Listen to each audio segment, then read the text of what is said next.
Operation London Bridge. That's the code name given to the plan in place for the days and weeks after Queen Elizabeth II's passing. The Queen has been sitting on the royal throne since 1952. That's the longest reign of any monarch in British history. And during that time, she's seen over a dozen UK Prime Ministers, nearly 20 Summer Olympics, and over half a dozen popes.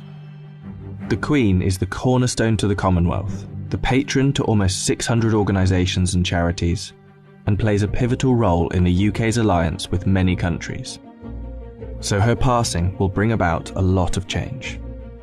Not just for the United Kingdom, but potentially the world.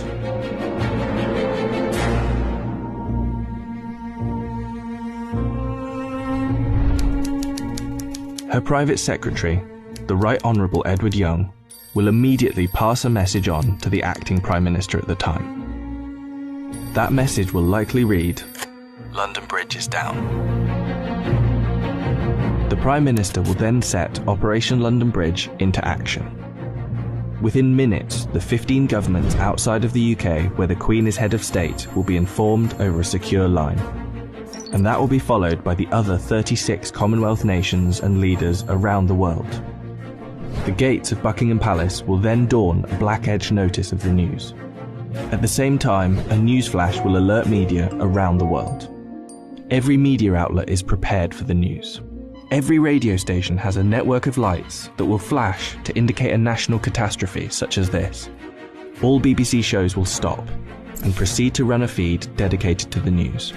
Newsreaders will change into the black suits and clothing that is on hand at all times in the news studio, and the traditional red BBC News branding will turn black.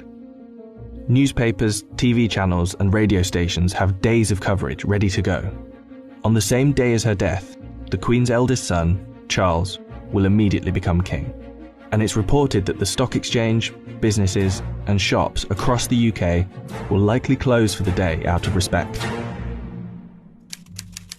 The day after the Queen's death, on a live stream, Charles will make his first official speech as king, and the government will swear its allegiance to the sound of a 41-gun salute in Hyde Park, London.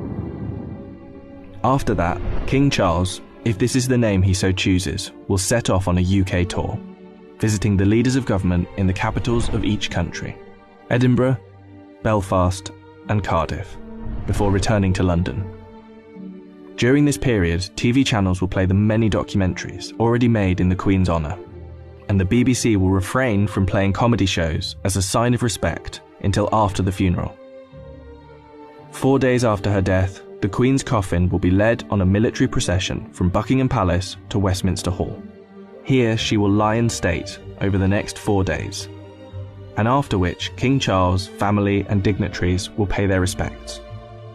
Then the doors will open to likely hundreds of thousands of people queued up outside.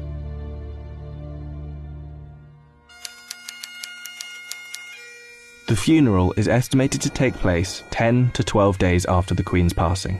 But one thing is certain, the day of the funeral will be an official bank holiday for the whole of the United Kingdom. The stock exchange will close for a second time in under 2 weeks, and many businesses will follow suit.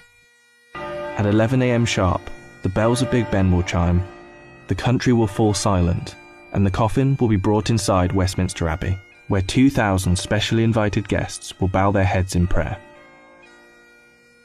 After the service, the coffin will be taken to Windsor Castle, and then finally to St George's Chapel, where Queen Elizabeth II will likely be laid to rest next to her father, King George VI. Likely within a year after the funeral, an official coronation for King Charles will take place on yet another bank holiday. All in all, accounting for the multiple bank holidays, funeral expenses and coronation celebrations, the Queen's passing is estimated to cost the UK economy billions of pounds. In addition, hundreds of changes will happen across the UK in the months to come. New British currency will be printed with the King's portrait, and the Queen's currency will slowly be removed from use.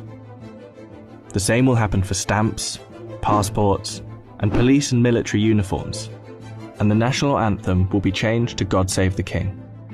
Not to mention how the world and Commonwealth will react to the new king could alter the British royal family forever.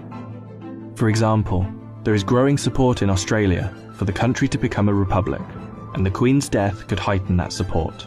This could lead other countries to follow suit, which would almost certainly weaken the British monarchy. This scenario will one day be upon us.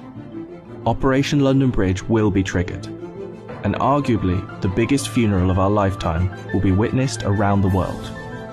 This will be the end of an era.